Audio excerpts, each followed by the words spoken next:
All right, reporting to the cloud. Um, sharing my screen? Yes. All right, great. Well, nice to see you all, and thank you all for making the time to be here. Hopefully, um, folks are uh, safe and dry after the weather events in Milwaukee. I know it must be Mhm. really challenging for folks up there, so we really appreciate you all making this a priority and still making time to join. So there is a lot of information to get into tonight, and just to quickly run over that, I want to make sure that we have time to get to as much as possible. We'll go through some quick admin updates, some updates to the process, and highlighting some areas where we really tried to respond to some of the feedback that we've heard from you all in the wider sort of steering committees, and then getting into the development of the scenarios that we're here to look at, where your input was sort of folded in from that perspective and the prioritization weighting, and then looking at those actual scenarios. And hopefully there's time for us to talk a little bit further about the engagement planning going forward into September. Um, so just as we get into the administrative updates, one thing I want to share as we, sort of look through all of these areas and the content that's here tonight is really just re-emphasizing for folks, and we'll sort of touch back on the timeline that, think of this, thinking in the sense of a comma, not a period. Like there are still evolving pieces here, and we are here to try to gather your feedback. So we'll get to it, and there will be sort of a scenario A and a scenario B, but I'll reiterate when we get there that this is not meant to be sort of a fork in the road. You have two options, and your job is to pick one, but really to tell us, what you like, what works well, what are the pieces that maybe you have questions about, and how do we, use this to create an outcome that we see. And this applies to some of the administrative updates as well. So before getting into anything else, wanted to touch on what Michelle, I'm curious if I can put you on the spot to confirm. I know these are the tentative dates that we're holding, and we're just waiting. We were waiting for final confirmation for these as town hall dates. Are you able to? So I haven't gotten official confirmation, but we're fairly confident there are not a lot of other events. So I know there's no board meetings. So I'm feeling pretty confident about these dates. Excellent. So we'll be sure to send out, and there'll be more communications coming this week as we make our way through the three meetings, and we'll firmly sort of speak to those, but just wanted to put this up front to make sure that it was on everyone's radar, uh, to also speak to the fact that, we want obviously to have you all in attendance. This will be in place of steering committee meetings next month, so there will not be steering committee meetings as they're normally scheduled. These town hall meetings will sort of take the place of those, and we'd love to have everyone attend, at least one town hall meeting, and participate, right? Like we're still working out the details of what these meetings are going to look like, but we absolutely want you to be a part of that, not just sort of an attendee, but sort of an active participant, sharing your perspective and thoughts on just sort of how the process has gone and how we've reached where we are. So seed planted, more to come on that later. And then the next piece is the policy initiative review. So we'll share some results here, just in terms of high level feedback. I know there's a lot of sections there, but we have had 29 responses as of earlier today.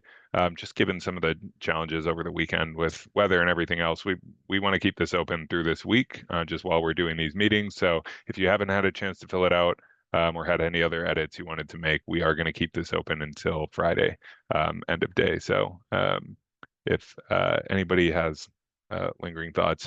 And then just before we get into the details, wanted to, sort of invite people to come off mute, or even put feedback in the chat if there is anything that you wanted to share about the policy initiatives. Thinking being, there were a lot of questions in there already, so we tried to keep it as limited as possible, and there wasn't really just some highly open-ended questions. So I wanted to take some time and create some space at the top here to hear what people might have to say, knowing that that trickled out a little slower than we had originally intended. So,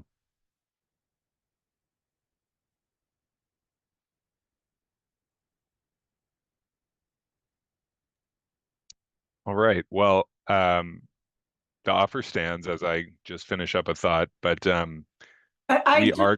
I'm Oh, sorry, I do this, please Patty. Hi. go ahead. For some reason, I was looking for the hand raise and I couldn't find it. No problem. um, so I filled everything out, but and I don't know if it was just me or if any of the other participants, some of the initiative numbers, I didn't feel we discussed into the depth that you were asking us to respond to. And I put that in my notes. And I thought to myself, well, wait a minute. I believe I went to every single meeting. So it made me almost think by the time I got done with the survey, and I am good with it because I agree with quite a bit. But as an example, the 13 schools that you have on the docket to close, you had figured that out back last September, right? I'm assuming I heard that here and there, and that we were just answering in order of those particular 13, correct? So I felt like some of this survey there were people smarter than I that figured out some of these things already and already kind of got a start on it. And we were just kind of adding to it. Am I wrong? So, I mean, first of all, thank you. I copied the whole survey that I took I'm kind of looking towards which ones I answered that way. But are some of those that we really didn't go into the depth that you have on the survey? So I want to make sure we're talking about the policy initiative survey. So those being a little bit separate from the closure merger list, and I'm happy to Okay. respond to either or both. But I guess Okay. to speak So to the I'm policy. talking the wrong one. Okay. No, I'm not saying that. I just want to make sure I'm responding to the question you're asking. But with Okay. regards to the policy initiative survey, I know that Patty, you're a member on the Southwest Committee, and like these are a collection of policy initiatives that came up across different meetings. So there may have been items on there that weren't discussed in great detail at your steering committee meeting, and I think this is the sort of blessing and curse or challenge with having 5 different steering committee meetings is that there may be things that feel less familiar based on what your community is. And, we sort of scoured through our meeting notes and talking to like the team on our end to make sure that we were sort of collectively gathering those, as well as things that came up from previous engagement. So I think if there was a specific one you're interested in, but as it relates to the schools and the closure merger list, we will definitely be getting into that a little bit later here. Okay. And I can speak to that more, but does that answer your question or? That does. Okay. That makes sense where maybe some other committees brought these things to the forefront and you discussed in detail there.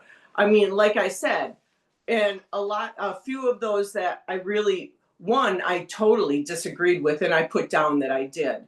But the other ones I pretty much, oh yeah, that sounds good, and it was like, oh, somebody thought of that. So it makes sense. Yeah. Yeah, which is really what we were going for with that regional approach of having these different perspectives who might be focused on, challenges that are impacting different parts of the district in different ways. And I'm glad to hear that, there are ones you felt strongly about either for or against, and like that we're getting all that feedback and helping us paint a really complete and holistic picture there. So thanks so much for sharing. Happy to take just like if one or two people, any other last comments on this before we move on. I put a Yeah, question Mark. in the chat, Oh, just asking, so scenario one is the one that I was most curious about, which is selling real estate and asking the legislature to change the law so we could um, more immediately sell the properties rather than waiting for the 2-year time period. My first question is, why does that law currently exist? Because it seems odd to bring in your own competition like that, to like legislate that competing schools need to go in. And my second question in the chat was, what kind of leverage do we really have as a group to affect that change with the legislature? both excellent questions. Yeah, I would say, Michelle, I saw you come off mute if you want to speak to either of those Yeah, before I. and again, I don't know that I know all of the political nuances, that were involved with, the development of this policy back when it was done, I want to say like 2010-ish. But it had to do with, there were, I believe, quite a few choice schools that were interested in purchasing our buildings. And at the time, we were not really interested in selling them. So I think this may have been viewed as a way to force the issue. That's kind of how I've interpreted it.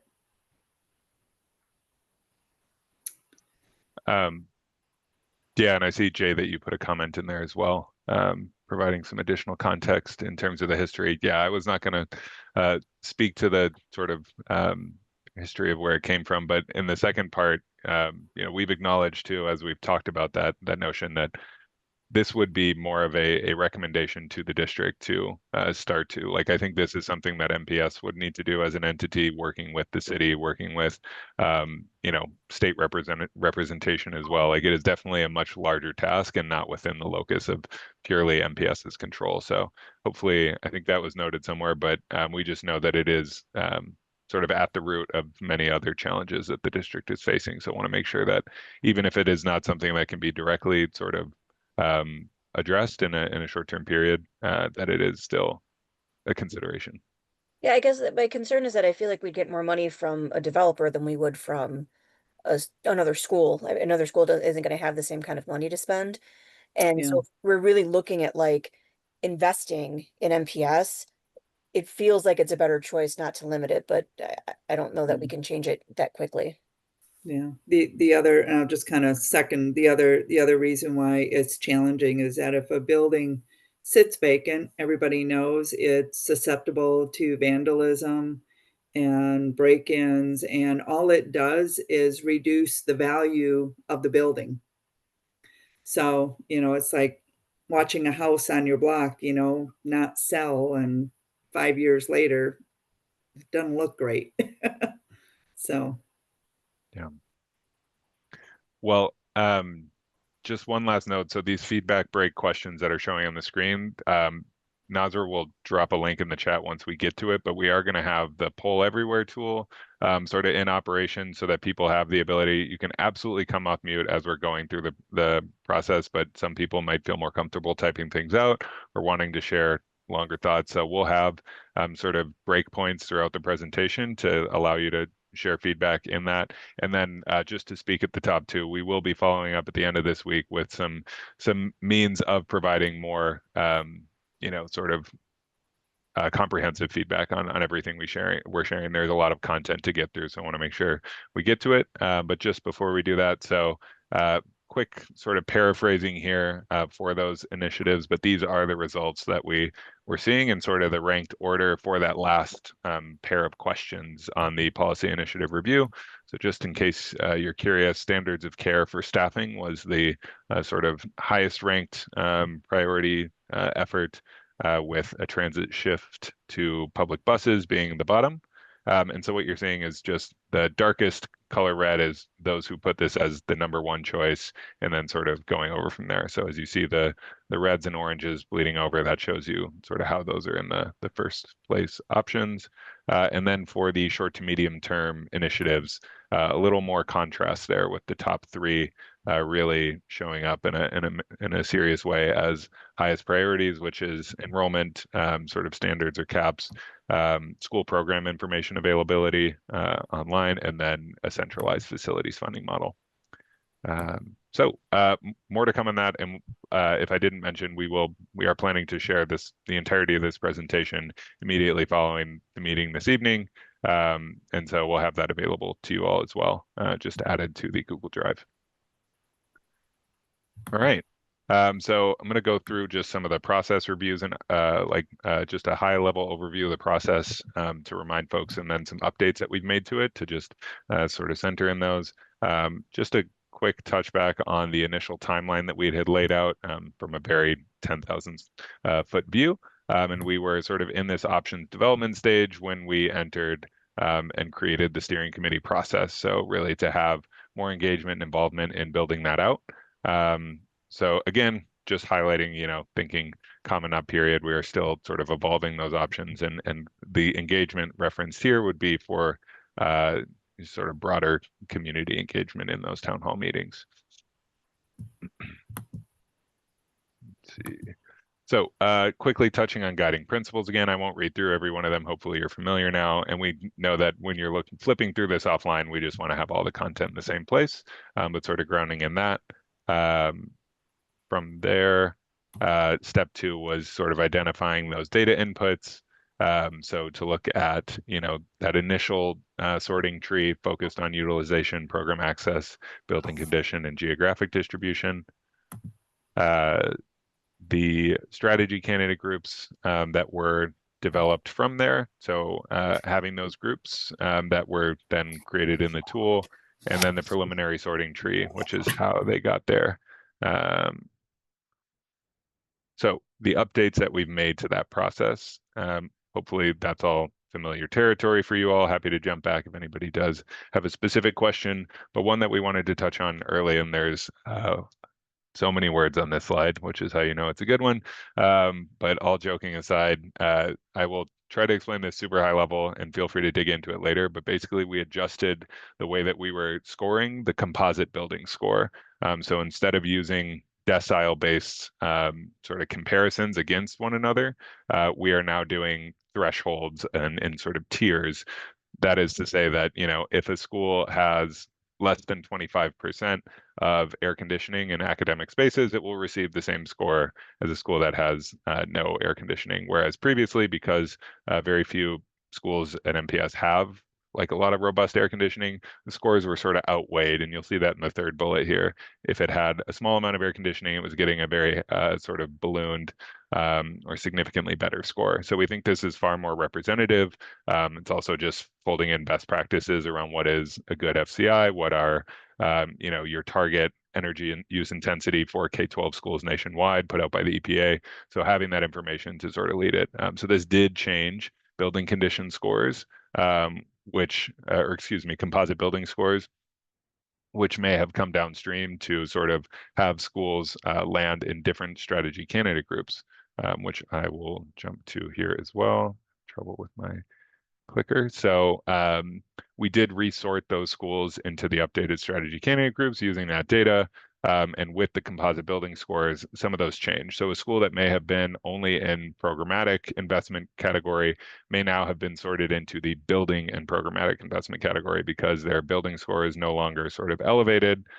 So then it is qualified for both categories.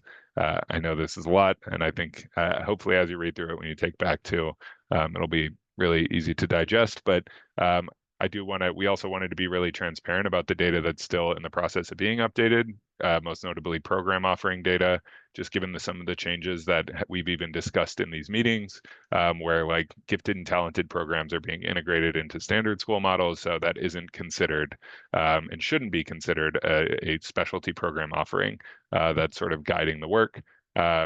I do want to note that, so as we go through this and we get to the program pieces in tonight's presentation, the data is not yet there. We didn't want to name schools that would ultimately change on the list. So as we get that updated, we will have it pushed out to you. But the sort of process is still there. And then the closure merger strategy candidate group, all that data is up to date and is reflected accurately. Next, just the downstream impact of those strategy candidate groups changing. So as I mentioned, some may have moved from programmatic to building and programmatic. And then we did have, just as the data was updated, some other noteworthy updates. Grant Gordon being sort of wound down is being removed from the list. Fratney updating from elementary to K-8. Keefe and Marshall, there had been sort of a wire crossing. So if you look back at previous things, how those had been sort of put out, Keefe had been on the list, remains on the list. Marshall had been sort of reassigned. And then Carver, Holmes, and Sherman with updated data were removed from that list. So I'll get into more details in sort of the reassignments and the schools that were changed a little bit later, but wanted to make sure that we called these out. And then sort of last but not least, the process update that we want to focus on is just hearing all of your feedback in terms of wanting to be able to sort through schools on the tool in a more comprehensive way and looking at the sort of broader set of schools through each category. We've created sort of 3 high-level categories that capture all of those.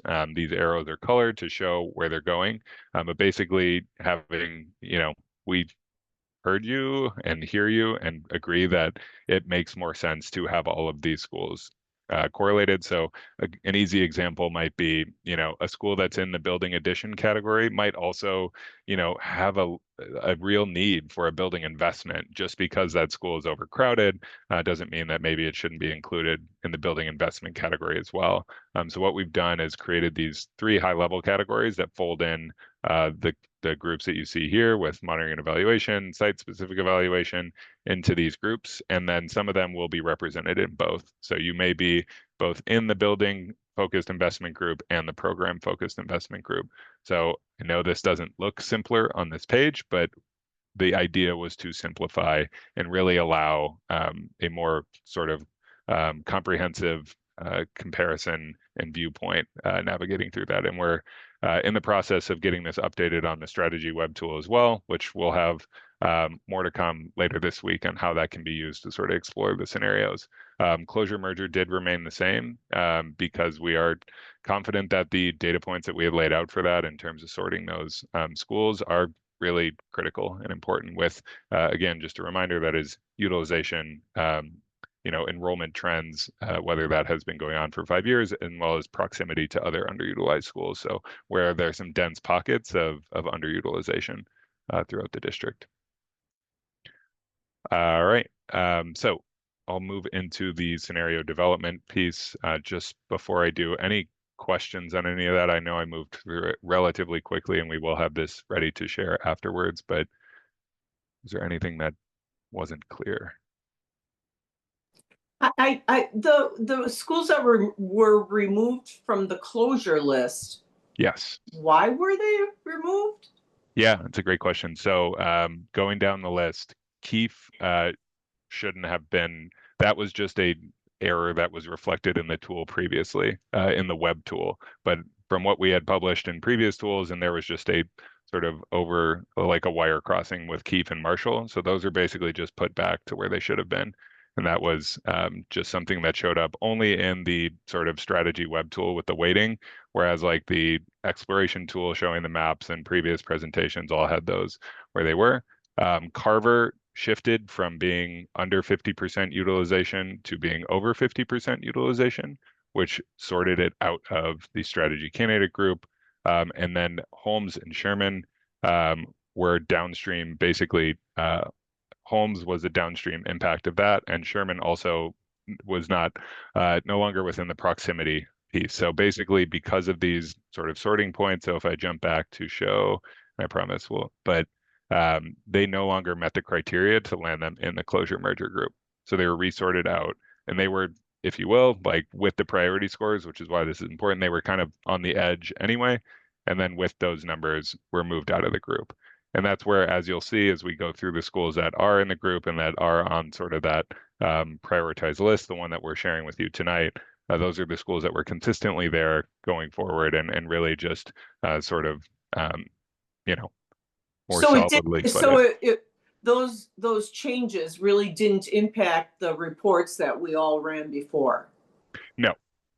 And the reports that the weighting that you all were doing was really, also focused on like the methodology, right? Like we talked about, where it's really what is the right approach to fit these schools, on a priority on a list, not necessarily should it be there in the first place, but how do we approach the schools that are on that list?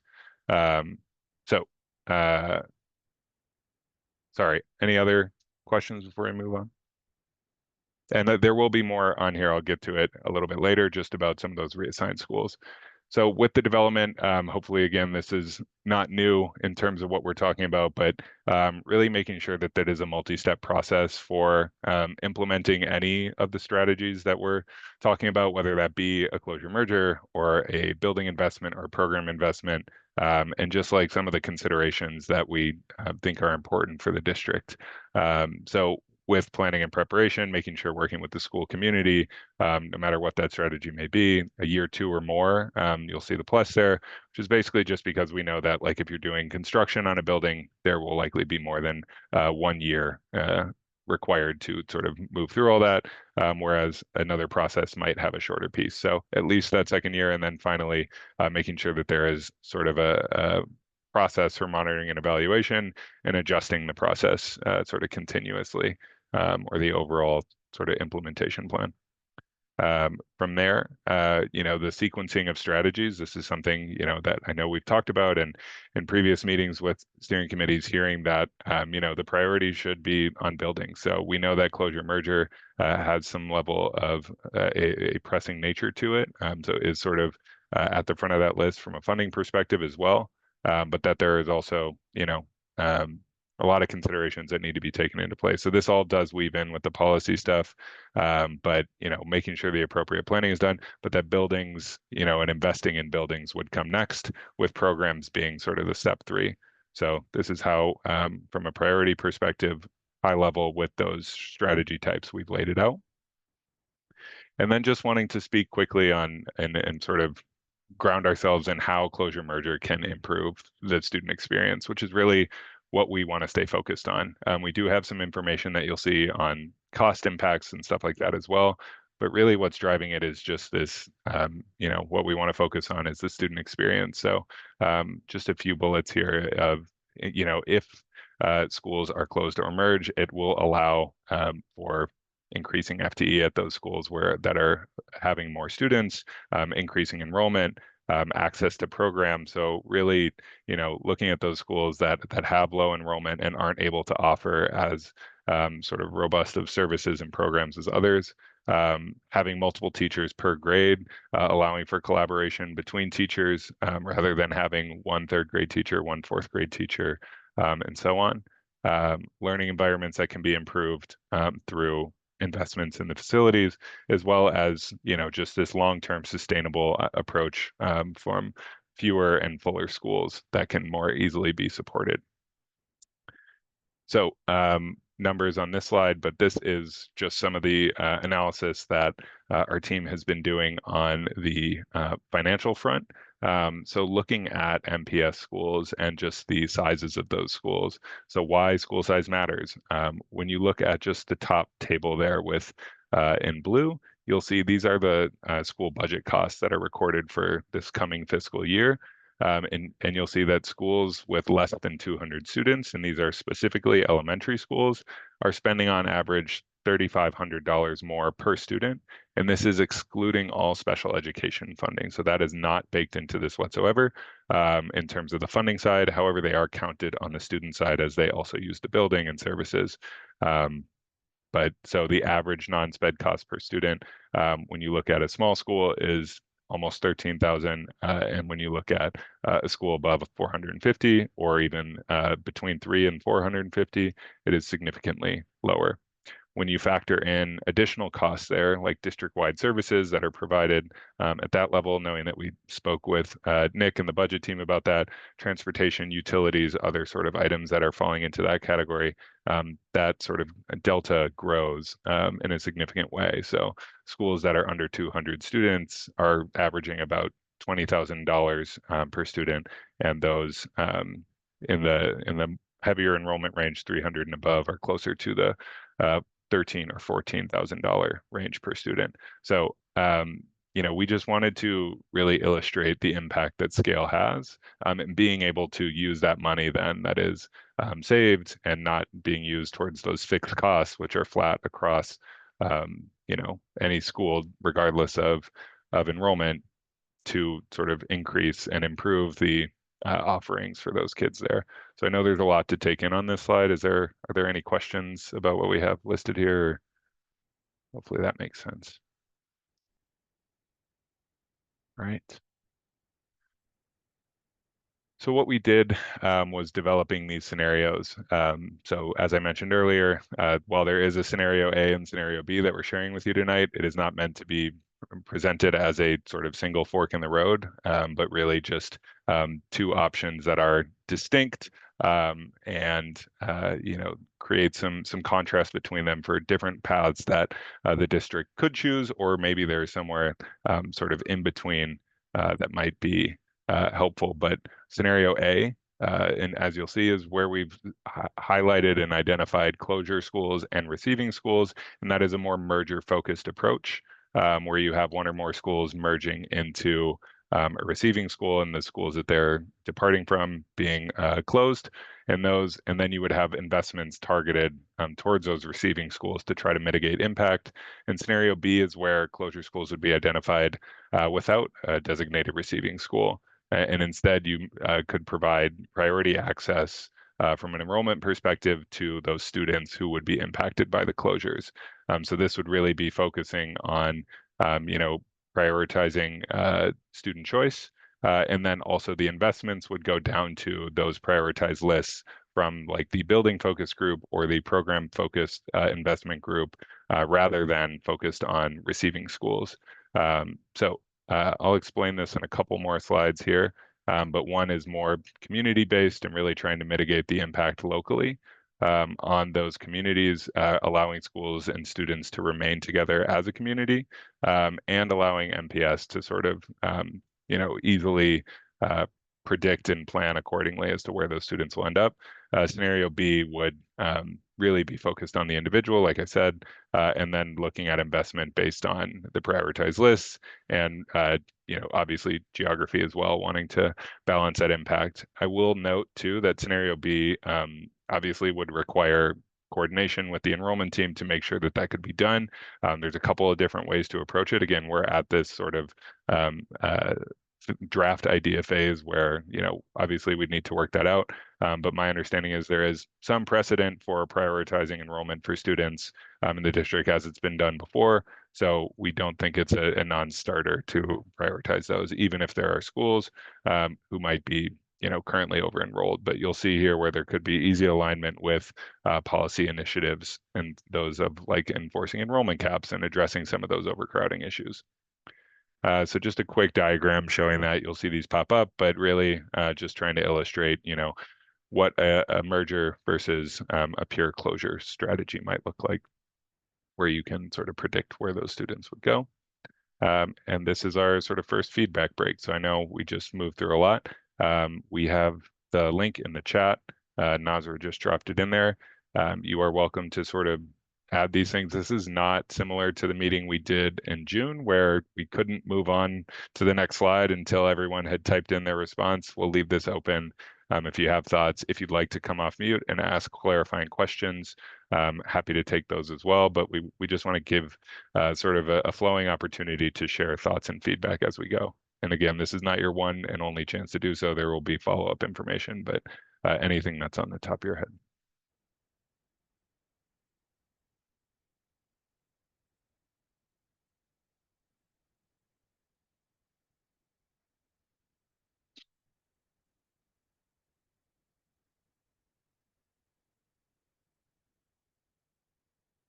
And I can jump back to this as well, just to re-highlight that, and we'll touch back on it. But any questions before we keep moving and digging into the scenarios and prioritization pieces?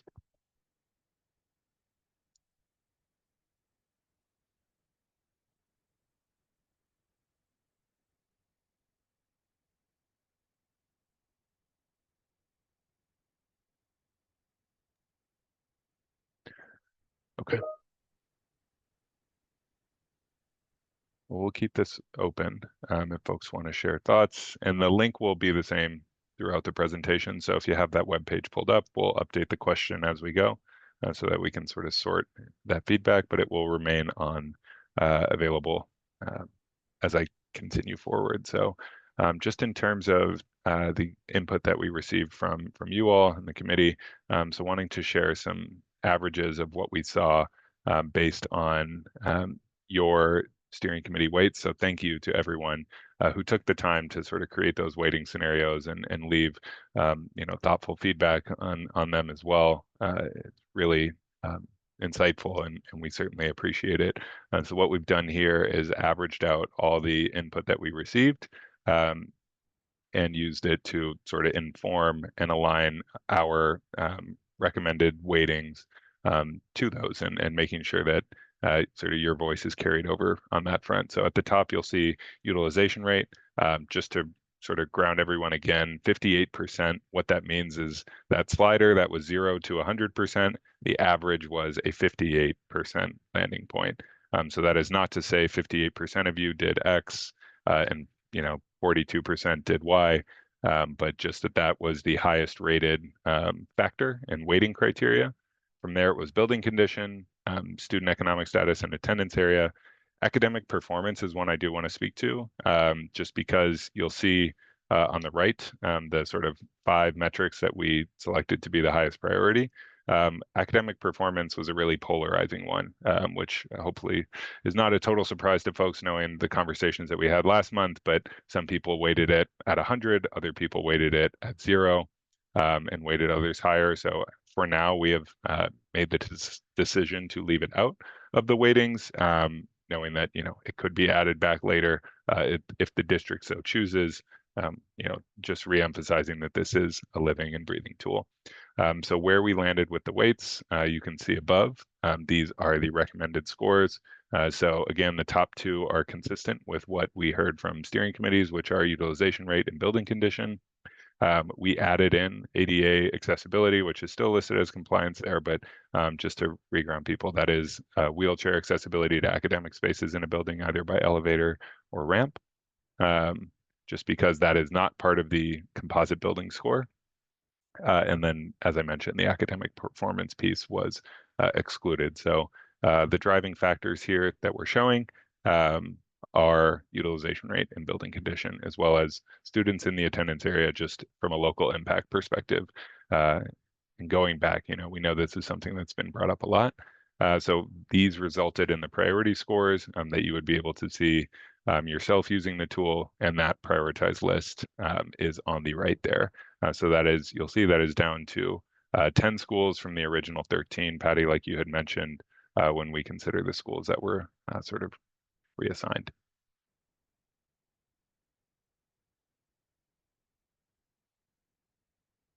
Any questions on this? All right. I do kind of have a question. Please. So looking at the list, one of the things that is true about Andrew Douglas, is it is a huge and relatively modern building. Yes. And I wonder if like how can we make it more, like, I don't know, like I'm thinking about maybe that should be the destination where we merge multiple schools into it, because it would be a shame to sort of let that space go, as just being closed. You are a couple Yeah. steps ahead of me, Oh, but okay. I assure you we're on a similar wavelength. Yes, and all really fair points, and appreciate you sharing. Any other thoughts, even just clarifications on sort of how we're showing this? We are showing the building and program ones in a similar fashion, so just want to make sure that it's sort of digestible. I'm just right. curious, with Jackson coming in at number 10 with the priority score being 27.3, does that eliminate it or not necessarily? Also a couple steps ahead. Oh, got it. Thank you. Yep. But yeah, we will get to that. And Nazar, I just saw your message. Any questions that were pressing that came up that we want to touch on? I think most of them you will address, because one Okay. person asked, could a blended scenario be included? Let family knows what their neighborhood school is. Someone says, hold on, I'm trying to highlight the ones with questions, but we can look at them. Someone said, has there been a discussion with student services about scenario B? Do they have the capacity to help support and communicate enrollment options to parents, students, stakeholders, etc.? But I think overall people somewhat feel A is preferable at that stage, before you Okay. kind of dive into both of them deeper. Yeah. Yeah. No, helpful context. And just to clarify, we have not had a conversation directly with the enrollment team about this. And obviously that would be a critical step if we were to, pursue a path like that. But even just to lay it out as a potentially viable option. As I mentioned, we did do enough sort of digging to make sure that there wasn't explicit precedent saying that there would be a no-go sort of approach. So hopefully that's helpful context. I did want to speak to some of those reassigned schools. So this is a comprehensive list showing, because we are looking over a couple of years worth of data now as this part of this project, just trying to really be as transparent as possible about any of the schools that would have been purely from those data points sorted into the closure merger list at one point, either this year or last year. So you'll see Carver at the top there, as well as some of the schools that had been reassigned previously. So this is something we had shared when we presented actually last October too, just a list of reassigned schools, and you'll see like alternative education schools on there, high schools not being prioritized. So, we think that this sort of additional evaluation piece allows the district to really sort of live that data informed, not data driven approach, and trying to select schools that it, or priorities that it has as it creates those lists. So right now, just knowing that, keeping the list shorter and having a more gradual and deliberate process makes sense. So that is just wanting to highlight those pieces. On the building focused investment side. So this is what we heard from everyone in terms of priorities. So building condition really standing out as the top piece, as well as some decent priorities for secondary building pieces. We know that, I didn't mention on the last slide, but the reason we had foreclosure merger left out some of the other building pieces, we heard you on the redundancy or perceived redundancy on air conditioning, on 1978 lead risk, just that would sort of show up in some of the building composite scores. Given that this was a building focused investment and we've heard sort of the feedback on how important buildings are, we did want to have those be prioritized as well.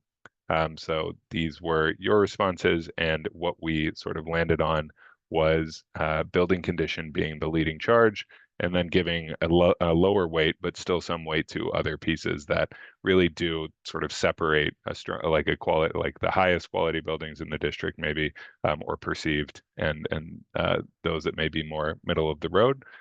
So this lifts up the schools that may have greater needs. So we also kept student economic status high on the list, as well as attendance area, just from a local impact and an equity perspective. And then from proximity to non-MPS schools, that was pretty consistently low rated across the board. So we did just exclude that for now. So as we go through these feedback breaks too, feel free to chime in on even like the details on this. If there's something that feels especially off to you, we want to understand that. And something you'll see a little bit later is that it was noted on one of the earlier wordier slides that even though we have condensed into three overall strategy categories, 81st Street is one that I know is also on the building addition list. So we are highlighting that as still a candidate for, if you're looking at a building investment, a building addition may also be a worthwhile consideration. So this is just that tier one list. Nicole, go ahead.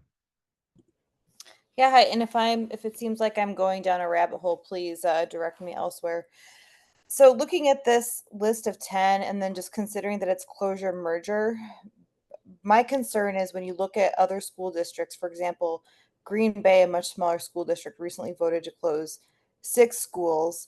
And this process, I think, is great, but does it mean that MPS is going to have to redo this process over again in 5 years or something, since, presumably enrollment and child population is just declining? So maybe it's something that could be addressed later, but is there anything in this process that will mean that these buildings will continuously be evaluated so that it's not considered a one and done, but a strategy that continues to evolve with the district? I would say, first of all, I don't think that's a rabbit hole question, so definitely want to respond to it. I think it's a really great question. So we've tried to build, as you know well, and as everybody has heard, these tools to be living resources. We are trying to lay out a strategic starting point for MPS, but we have this set up in a way that that data can be updated year over year, and however much the district feels like it needs to, address closures or mergers, it has sort of the updated tools and weighting criteria and prioritization pieces where the district doesn't need to hire another consultant or do another like long range plan to find that next list. We are trying to leave the district with a tool that can continue to update those prioritized lists. And conversely, right, like if it's, depending on feast or famine times, like if there are additional resources and the district wants to invest or expand programs, like creating some tools that allow for that as well. So I can't speak to sort of the quantity or volume that the district will take on beyond our initial sort of effort and report, but we certainly want to create a space or like a means of doing that at whatever rate seems most appropriate.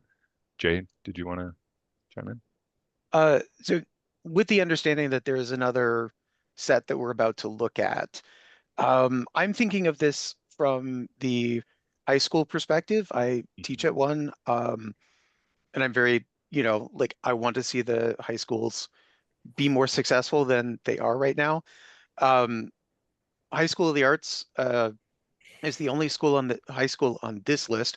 Obviously, there were none on the closure or merger, but Arts is also a high school that just got an investment. They just did an expansion.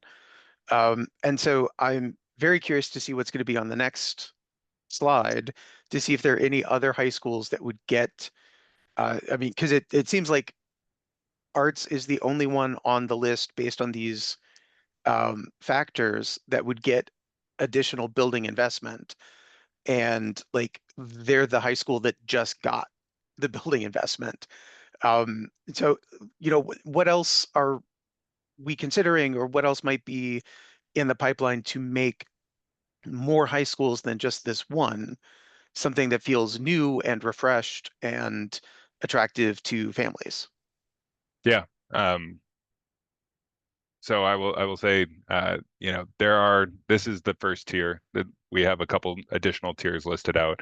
And if the district chooses that it wants to focus on the high school experience and make that the priority, like looking through that lens, I would also say like these are, data informed by the data points that you're seeing here, or data driven, and having that additional context and like working in, recent investments and all these other pieces to make adjustments. So the evaluation and level of depth that we've gone to on the closure merger list is not mirrored in the investment list, right? Like this is more of a from the jump, here's what we're seeing. And when the district has that funding available and is ready to start making moves on that, we would absolutely recommend that they do a more sort of fine-tuned approach and like, run a comb through it to make sure that there are pieces that shouldn't be necessarily populated at the top of the list from that perspective. Yeah. And knowing that oftentimes a district will choose, like, we want to really focus on improving the high school experience or the elementary school experience or, reimagining middle schools, what have you, like a lot of different ways to approach it. So certainly filters that can be applied. To that point, we have multiple tiers. Tier 0 is just in the scenario A where there would be those receiving schools. And in scenario B, there would be no tier 0. And then folding in the additional factors, which funding availability being one, but also, Jay, I think a really good point being, recent investments, other pieces, and how do we make sure that those pieces are showing up as well. So from the program focused investment standpoint, fewer categories here, but really we saw stand out was access to programs being a high one, which makes sense, as well as student economic status. So we feel that is reflected here, with those three being the top choices. Again, proximity to schools was not included. I did want to reemphasize we are not wanting to list these schools and have them change and then feel like, we named and taketh away. So knowing that, this is sort of the tertiary priority for the district as we've laid it out, we think it's more important to get the data right and show that before we show those schools. So hopefully the methodology is helpful and makes sense. And then these boxes here, I didn't name it, but are just highlighting those connections that we talked about. So take home reading again, if you will. So same approach with a couple different additional factors with the gaps, and also just noting that we really recommend working with school communities to determine what those correct programs are and knowing the importance of that. So another feedback break. I'm sure Nazir has toggled that question on if people want to share thoughts. For the sake of time, I'm going to keep moving so that we can get through the actual scenarios and get your thoughts on those. But feel free to drop things into the poll EV. So for scenario A, just a reminder, that is the merger-focused approach. Some of the benefits there, and I know I spoke to these earlier, but keeping communities together, having that predictable planning that's available, making sure that dollars are actually following those students, which is much easier when you know where those students are going, and being able to sort of invest in those schools, and also strengthening the other closure merger schools. So you'll see that the receiving schools that we've identified are also schools from the closure merger list. So Jay, to your point, one of them was Douglas. So how do you invest in these schools and maybe can do a better job of preventing from 5 years down the road, 10 years later, having to sort of repeat the process and see these schools that are struggling. So trying to pull some of them off the list, which you'll see from the data points that it would do, and then just expanding resources at those schools with investments, but also higher enrollment and utilization rates. So here is the high-level list of proposed mergers. We have looked at Our Ave and Keefe Ave merging into Douglas and becoming a K-8. That is sort of the from the jump approach in terms of how they would merge, given that they are two elementary schools and a middle school. You'll see noted too, there are alternative approaches from a grade level configuration approach that could be considered. Even if, nearby high schools, North Division, or something that wanted to be folded in, and if there were a greater desire for adjustment. So I just want to name that one. The other schools line up from, for the most part, from a grade served, and we'll talk about STARMS being the one smaller exception to that as we get to that slide.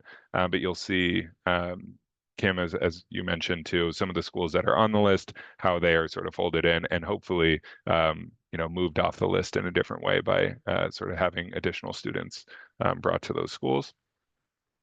With the only one that not being touched from a proximity perspective was La Follette. Did my I have a question. Yes, please. When it's Our Avenue, okay, because my question was the Keefe. That has been the battle with in the beginning when Douglas was a K-8 being right next to Keefe Avenue. Right. And then that absorption of building capacity, it can possibly, in order for it to be the full-fledged K-8 experience for the students, looking at the numbers of current enrollment in one more school to make it the 3, because currently with Douglas having the 6th, 7th, and 8th, that population is still small.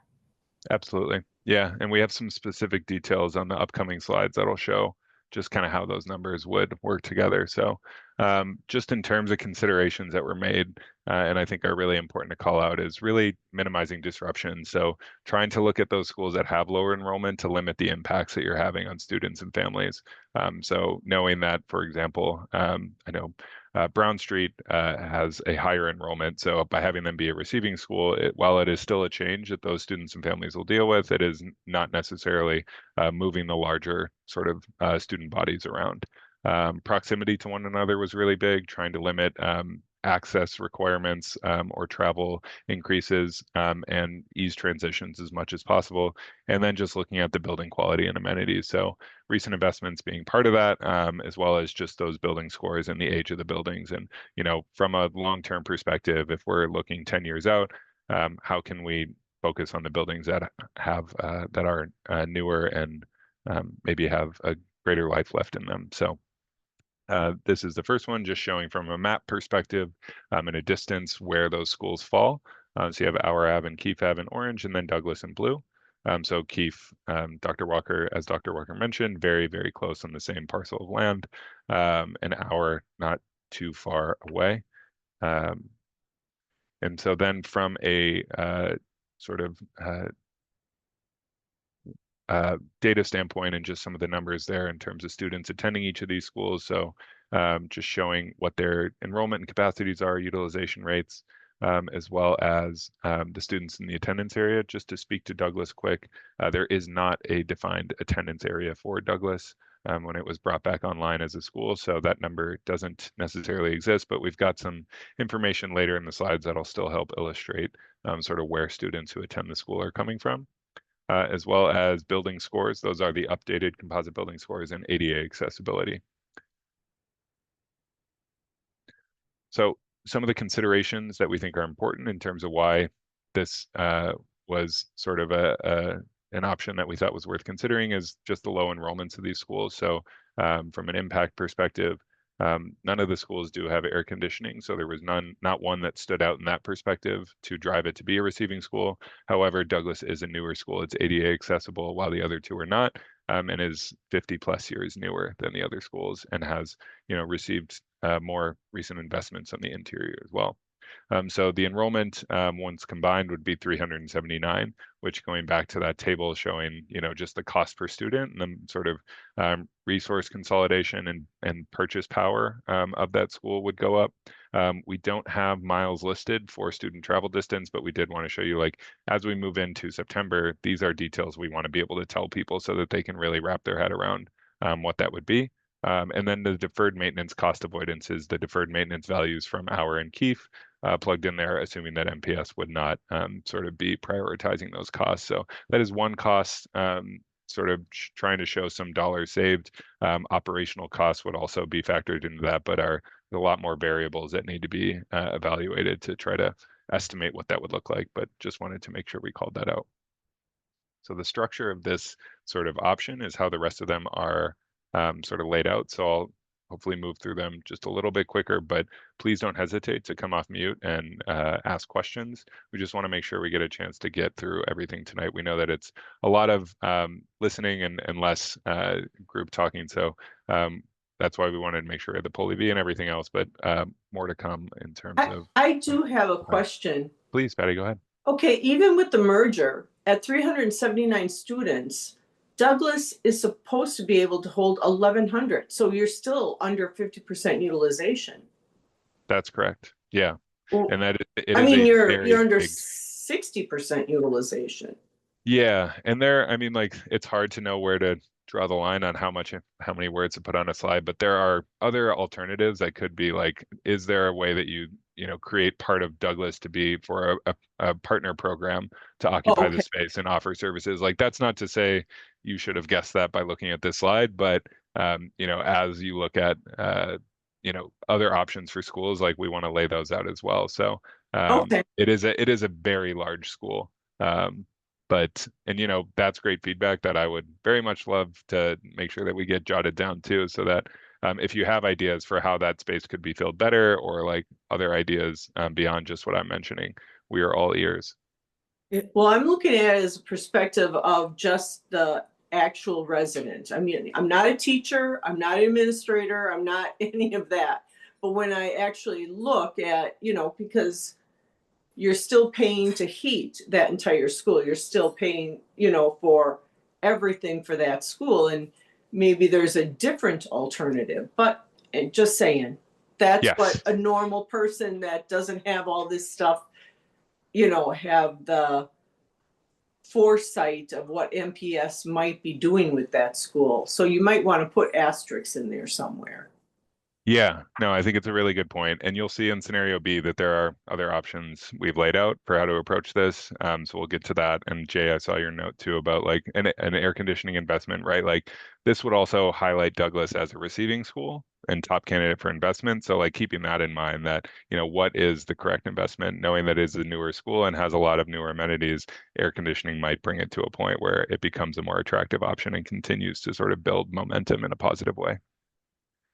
All right, Hopkins Lloyd merges into Jackson is the next item. So these schools are very close to one another, about a 10-minute walk and a 3-minute drive, just under half a mile. So serving the same grade levels and, you know, both having a relatively small percentage of students who are attending from the attendance area, Jackson having a significantly better building score and being ADA accessible. So just some considerations in the impact summary. As I mentioned, Jackson is ADA accessible. It has air conditioning. It's 84 years newer than Hopkins Lloyd. And Hopkins Lloyd has a much lower enrollment. The new enrollment of a merged school would be close to 80% utilization, which is a very healthy sort of target area to be. Would also have the deferred maintenance costs, but would allow for additional expansion. So again, in this scenario, the assumption would be that there would be an investment sort of paired with this move. So really an opportunity to very clearly move Patty in a way that we didn't with Douglas. This would move it off the closure merger list in a very serious way from that perspective. So option 3 is Seifert moving into Brown Street. So you can see where these two schools fall here. Brown Street and Seifert serving the same grade levels. Seifert having that smaller enrollment, under 200 students. So that is kind of a threshold that you'll see sort of applied here, or that at least that is consistently showing up. Brown Street having a higher utilization at almost 40%, both having fewer students from the attendance area. And then Brown Street does have a lower building score. So I think that's worth pointing out. That is, I think, the only circumstance on these where that is showing up, but it is ADA accessible. So when you dig in though, and looking beyond just the numeric building score, noting that Brown Street has a portion of spaces, academic spaces that are air conditioned, it's ADA accessible. It also had an addition in 1989 where a gym, a cafeteria, a library, an office area were all built in that space. So in a much newer building, portion of the building, even though it is 21 years older than Seifert. So the enrollment of the merged school again moves out of the closure merger group and into the 66%. And it is worth noting that Seifert does have no deferred maintenance currently tallied, which is why its building score is significantly higher.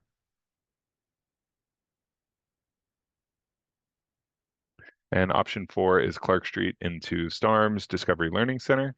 So you can see the distances here. One thing we want to point out at the top is just a grade level served. So Clark Street is a more traditional K-8, kindergarten all the way through 8th grade, whereas Starms Discovery Learning Center does go from 1st grade to 8th grade. So Starms Early Childhood Center is K4 and K5. So that is the early childhood ages. So those students from Clark Street, and knowing that their K4 students wouldn't actually exist at that point because they wouldn't have enrolled yet, but those K5 students would transition over to Starms ECC before matriculating to Starms Discovery Learning Center. So hopefully that makes sense, but you can see the enrollment and capacity, utilization, everything else here, building scores. And it's worth noting that Starms is a much newer building than Clark Street. So almost 90 years newer, ADA accessible, has air conditioning, low enrollment at Clark Street as well.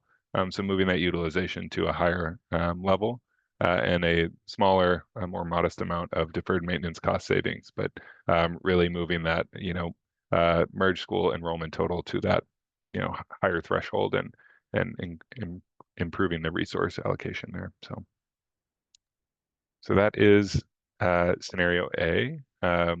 What we've also laid out is just an impact analysis from a geographic perspective. So I know what we're seeing over here is what is currently there. And so when you look in this area, you can see the coverage. You'll see the legend here. The schools are the blue dots. The yellow circles are a 0.5 mile radius, and the green circles are a 1 mile radius, or green or blue. And so where you see those like dense orange spaces, that's where the yellow circles are overlaying, and there's really good coverage for those schools. So you can see that the coverage is still pretty sound, and as it compares to the rest of the district when you look at these maps. And so this would be if those mergers were to take place and those 5 schools were to close. Hey Nate, there's some couple questions in the chat, one from Nicole and one from Kim. Great. Is there an estimation for the cost to close a school? We have folks on our team, just one of the sub-consultants on our team doing a financial and transportation impact analysis. So that is something we are definitely looking at. And I think it is definitely worth noting that there is a cost associated with closing a school. I do not have those numbers available to share with you now. Are all of the closer merger schools in the central region? They are, yes. They are all located in the central region.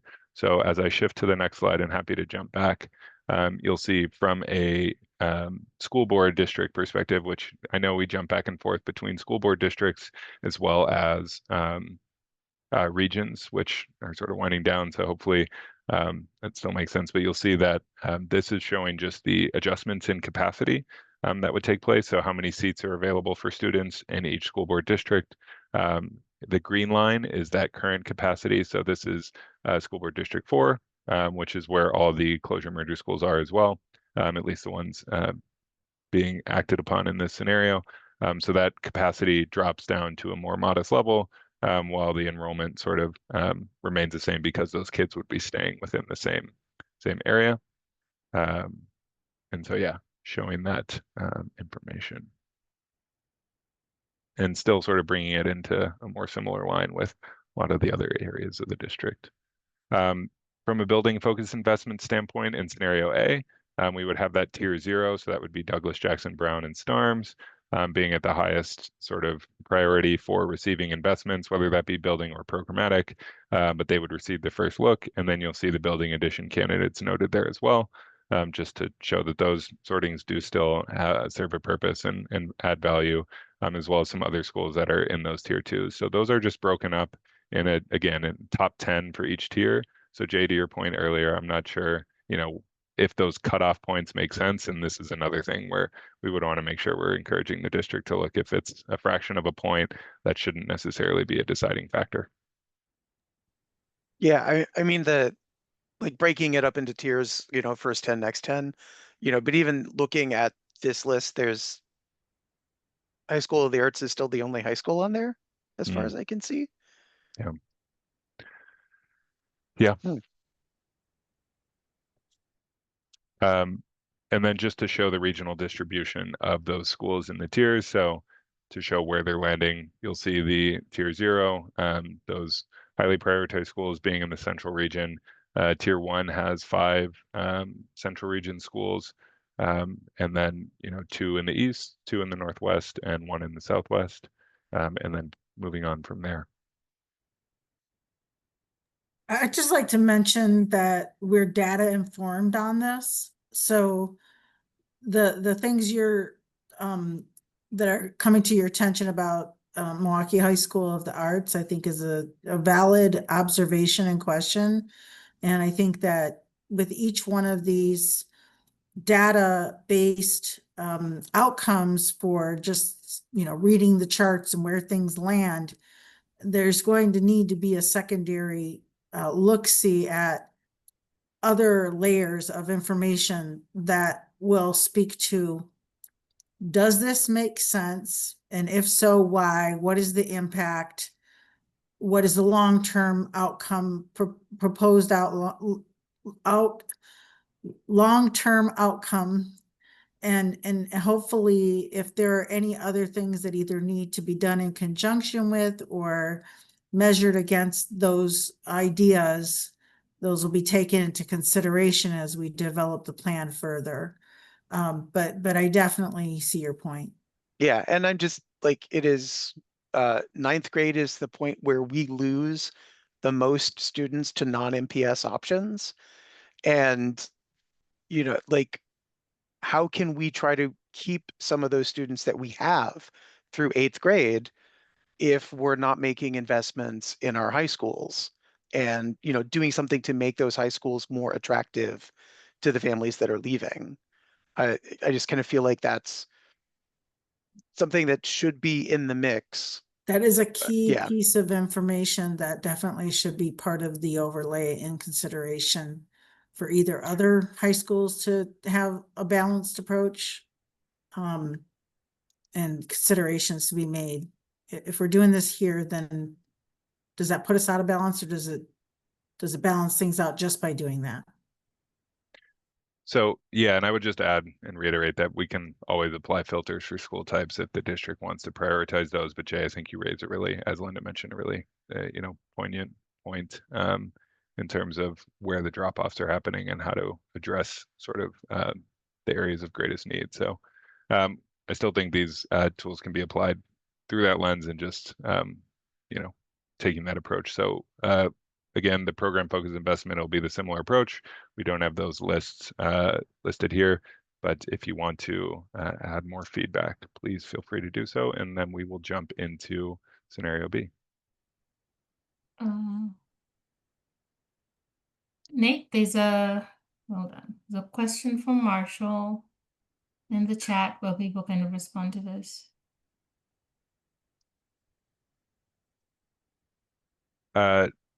Committees are asking outside the box way to save money in building maintenance. I was wondering if those. Short answer, yes, we have tracked everything. We do have all those in the meeting notes. I don't, we want to refine, and like with the policy initiative piece, keeping like our intent was to try to stay focused on some of those larger, more recurring issues that we heard. But as I mentioned at the top, comma, not a period. So if there are pieces that you feel like were missed, and Marshall will certainly take note of that one, we want to make sure that they are captured. I would also add that, as we draft sort of a final report, it is not to say that the only recommendations that we would have would be policy initiative based, but also, considerations that the district should take. To Jay's point, like if it's not necessarily a policy change to say you should focus on high schools, but really emphasizing the importance of high schools and the impact and outcome that could have if you were to steer this lens towards that, and also opportunities for, recapturing funds. So I wouldn't say the ship has sailed, but if there's a way that you feel like that could be formatted in more of a policy outlined way, please throw that in there in the chat or anything else, and want to make sure that we take a good look at that. All right, so moving into scenario B, let's see. So this is the closure-focused approach, where we do not identify designated receiving schools and instead provide priority enrollment access to students, and would just jump straight to those top 3 tiers. So those tiers will remain the same as to what you've seen previously. In terms of the benefits of this approach, you would be, really lifting up student choice and allowing students to go to where they felt the best fit was for them. And as we saw when we did the peer district evaluation and looking at like Denver Public Schools made this a huge priority when they went through their closure and merger process, was making sure that students were going to a school that had a stronger academic performance. So that is something there are districts who've taken that approach. Program access, having schools that have more resources or higher enrollments already may be able to offer greater programming. And so having that sort of access piece for programs, extracurriculars, and what have you. And then it also really does focus on sort of these needs-based investments. So who are the schools that are all things set aside at the top of those lists? That is the way that it would be framed. And so here are what those proposed closures would look like. You can see that it is the top 6 schools on those lists. So the only adjustment really in terms of a closing school perspective would be that Douglas would instead be closed rather than merged into. So sort of moving away from that altogether. The selection considerations that we had here were really about, again, minimizing disruption. So looking at those low enrollment schools and trying to limit impacts on communities as well. So we did a lot of digging into just where students are coming from who are attending these schools, really looking at the priority scores and the factors that are driving those scores. So building condition, enrollment utilization, et cetera.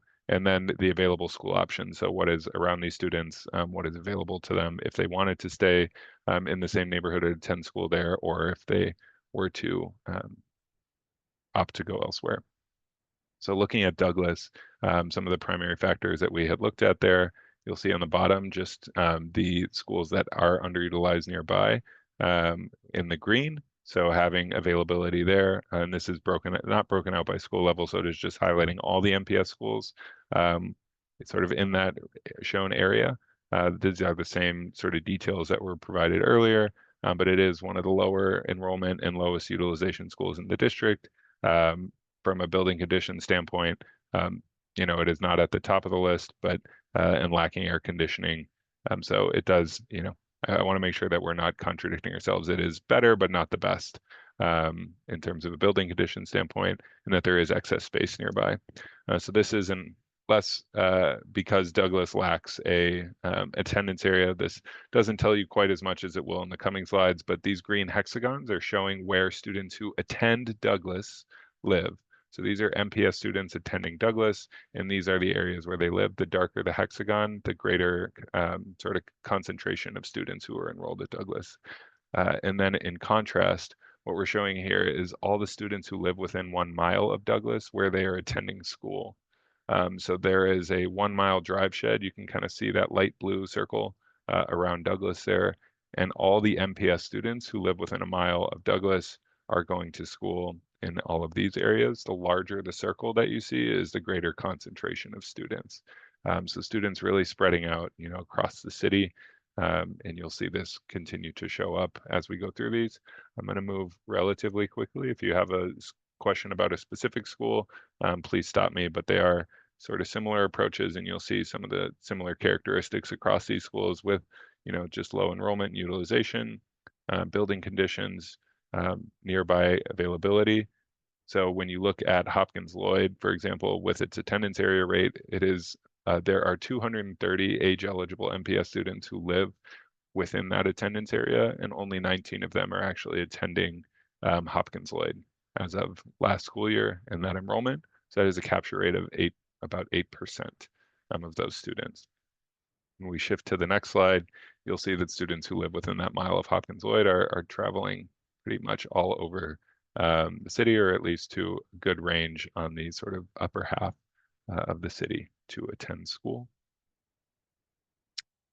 Clark Street, so a little bit higher enrollment, but still a good deal of availability around it. And then from an attendance area capture rate, it is at about 10%, so 21 students who are attending Clark Street out of 204 living within the attendance area. And these are where Clark Street students are living generally in the city and where they are going. So you'll see these become a little repetitive. Again, this is like this take-home piece. We want to give you the information to just take a closer look when you'd like to. But a lot of common themes showing up here. So Seifert have some of the details here. And then from a capture rate there, I believe the lowest one of these 6, which would be just under 5% of students living within the attendance area. And there are 385 and 19 who are attending Seaford Elementary. Where students are attending who live near Seaford, again, spread decently across the city there. And our Ave, so they've got about a 7% capture rate for their attendance area, and students spreading out across the city. And lastly, Keefe Avenue, you've got about an 11% capture rate, 35 of 315 students, and those students are also spreading out. So I know I moved through these quickly. I'm looking to see in the chat. Not sure if I see any questions. Any questions on these? Otherwise, the impact analysis, the piece here that's harder is to know exactly what that enrollment change is going to be. So we are listing capacity, but we need to add a note here that the enrollment is not reflected, given that it would be difficult to know exactly where those students would go. So we are showing it at sort of the reduced number with the students leaving their current school. Scenario A looks to have the less unintended harm because you are still doing it in small chunks, whereas scenario B, you're wiping out everything and the possibilities. And being in the central region, the better buy when you look at it holistically would be the merger into Douglas based on the building capacity, the rework that was done on the building, and then you have that shift also with Clark, that you're taking them out of the back, off of the beating traffic, whereas Starms, you can see it from that foot traffic on 27th Street greater, and the building is newer. So Yeah. that capacity issue, and then that feeder of having the early childhood that has been historically a part of Starms, you still have that capture rate. And as we're looking at the birth rate over the years, then can come back to revisit and see if we need to do another shift. Whereas if we wipe it out altogether, that, you know, is sending a message to the community, we don't want you here. Yeah, And they thank you may so much. flee to the next best thing that comes open and says, we're offering something better instead of MPS. And we still want to have that to be the first choice for our families. Yeah, thank you, Dr. Walker, for sharing your feedback. Yeah, as I mentioned before, that scenario A allows for that sort of reinvestment in the sort of impacted community in a way that would help, obviously, theoretically, lift some of those schools off the closure merger list and help them have greater success. Where, you know, a potential concern with scenario B is that down the road, those schools who are on the closure merger list may remain on the closure merger list. You have less sort of visibility or insight as to where students may go. I think the contrasting, you know, point that we've heard is if students don't want to go to a merged school, they obviously are not obligated to do so, and they can enroll anywhere. And by giving them priority enrollment access, you would be able to maintain those students. So these are just contrasting opinions. I certainly do not mean to paint one as right or wrong. And what we wanted to do here was really provide just sort of two distinct approaches that I think, as you're seeing, would have different impacts. So again, these are those tiers, same list of schools. Excuse me. And just cutting out. Yeah, please go ahead. But when you look at the map and the totality of the schools that are up for closure and merger within that community, the numbers are not there of the kids that live in that neighborhood going there, that they're going to and fro. And the receiving school with the busing impact, that to me looks like a big contributing factor of parents wanting the busing, and you still will get that with Douglas being the hub, because where the kids are coming from all over the city, that's within that central region, Douglas is like that central piece where you're getting the better buy for building and the capacity to have different programs and things of that nature. Yeah. No, definitely heard on that too. Yeah. So and I'm glad, you know, we want to hear all of it. So and as I mentioned, this will not be the only time that we prompt you. We will have something that we'll be sending out a form at the end of the week to allow you to sort of provide specific feedback on the scenarios and what you like, what you dislike, what, you know, are the unknowns. So we wanted to give multiple opportunities to do that. So we'll pivot that feedback break now if you want to use the poll everywhere. And just because we've got just a few minutes left and wanting to be respectful of folks' time, we'll just run through it. So we have some summary slides here, just recapping the differences between those two approaches. You know, obviously very distinct, and sort of illustration, and then just sort of table where we've tried to throw everything together to show what that would look like and what the priorities, considerations, and impacts would be.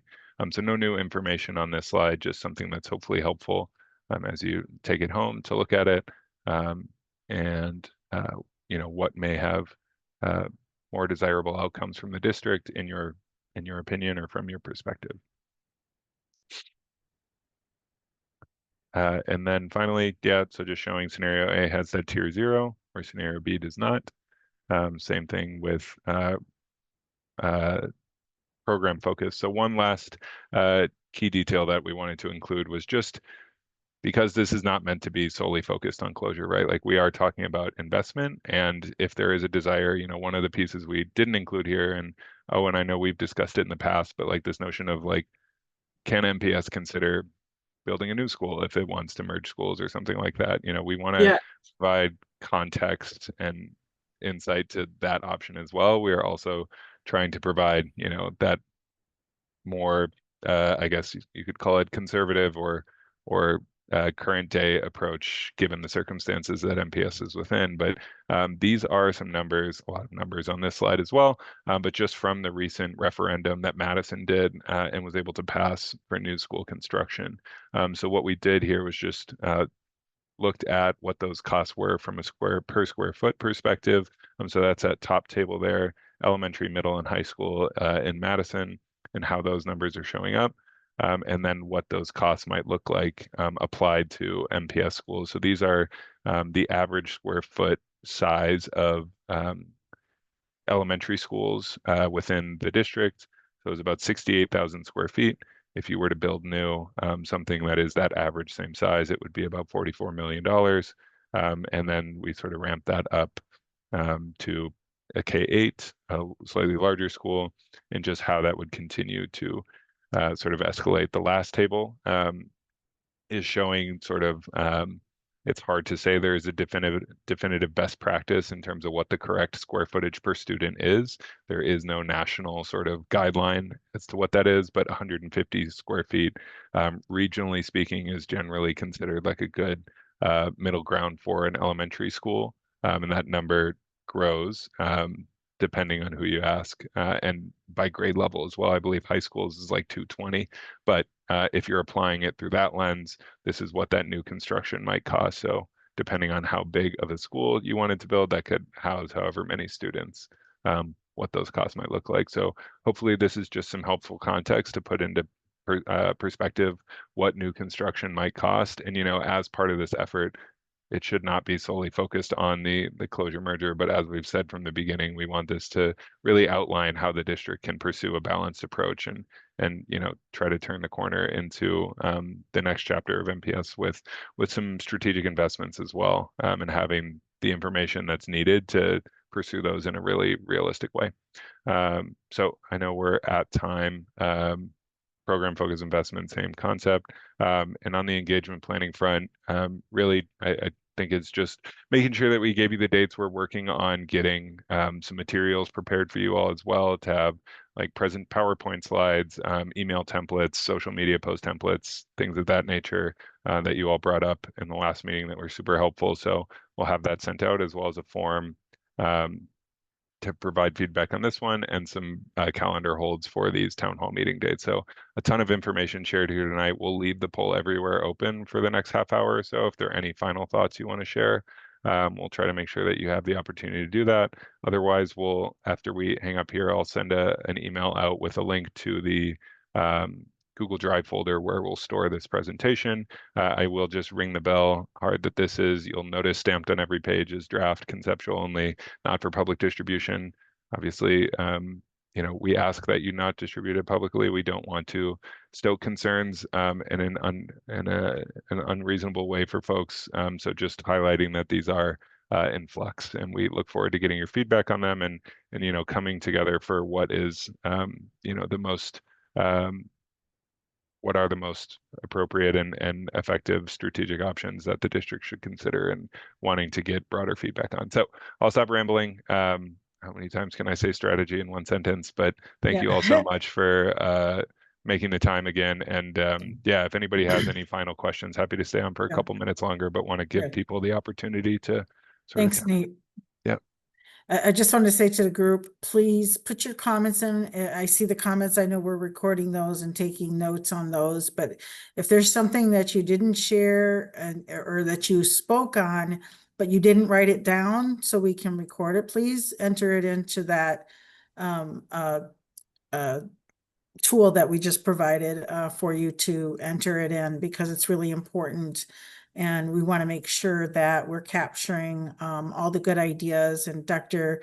Walker, I'm really pleased with your comments about how we can maintain the strength of those schools that are on the merger closer list and keep them strong in the context where they're at. So thank you.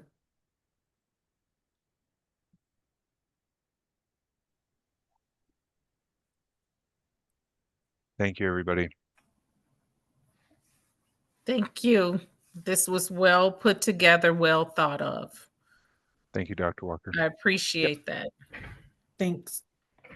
Have a good evening, everyone. You too. Yep. Thanks, and see you sometime in September. Sounds Yes. good. Yes, looking forward to it. Yep. It'll be a good one. All right, let me stop the recording here. How do I do that? Oh.